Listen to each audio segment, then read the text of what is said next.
Assalamualaikum warahmatullahi wabarakatuh. Perkenalkan, nama saya Muhammad Hasbisani dari kelas 1145 SMA Negeri 7 Purworejo. Pada kesempatan kali ini, saya akan menjelaskan tentang proses pengakuan kedaulatan. Selamat menonton. Proklamasi kemerdekaan menandai bangsa Indonesia sebagai bangsa merdeka dan lepas dari penjajahan. Akan tetapi, Belanda tidak mau melepaskan Indonesia sebagai negara merdeka. Berbagai upaya dilakukan Belanda untuk kembali menguasai Indonesia. Untuk memecahkan masalah hubungan Indonesia dan Belanda, bangsa Indonesia menggunakan dua cara, yaitu diplomasi dan konfrontasi.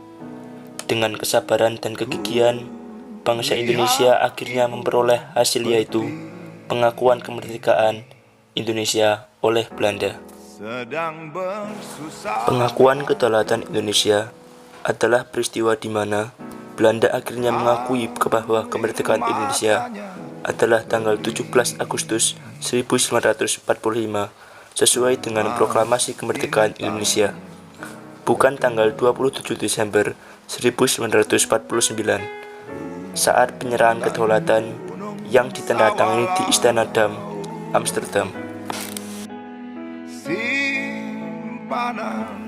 Pada tanggal 27 Desember 1949, terjadilah penyerahan kedaulatan Belanda kepada Indonesia yang dilakukan dua kali, yaitu penyerahan kedaulatan yang dilakukan di Belanda dan penyerahan kedaulatan yang dilakukan di Indonesia.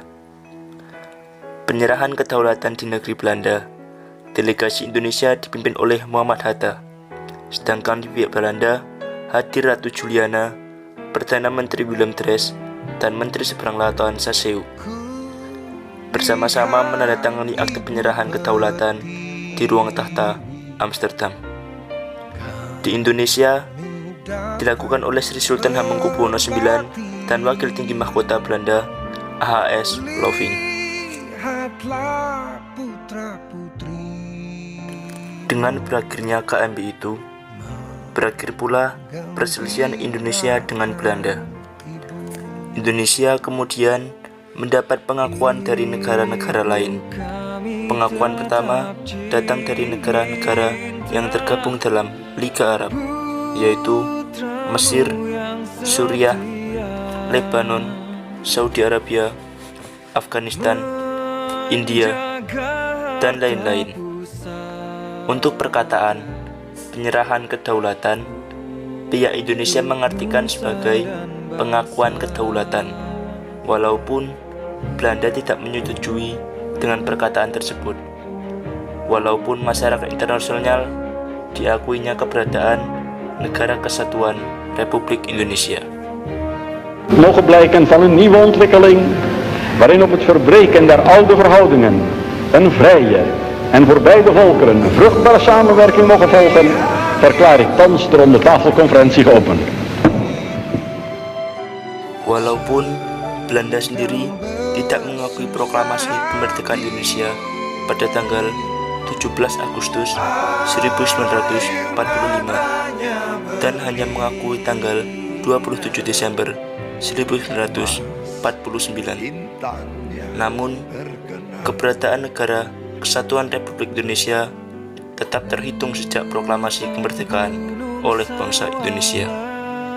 Pada saat itu, bangsa Indonesia tidak menghadapi Belanda, melainkan menghadapi Jepang, karena sebelumnya Belanda sudah kalah dan menyerah pada Jepang.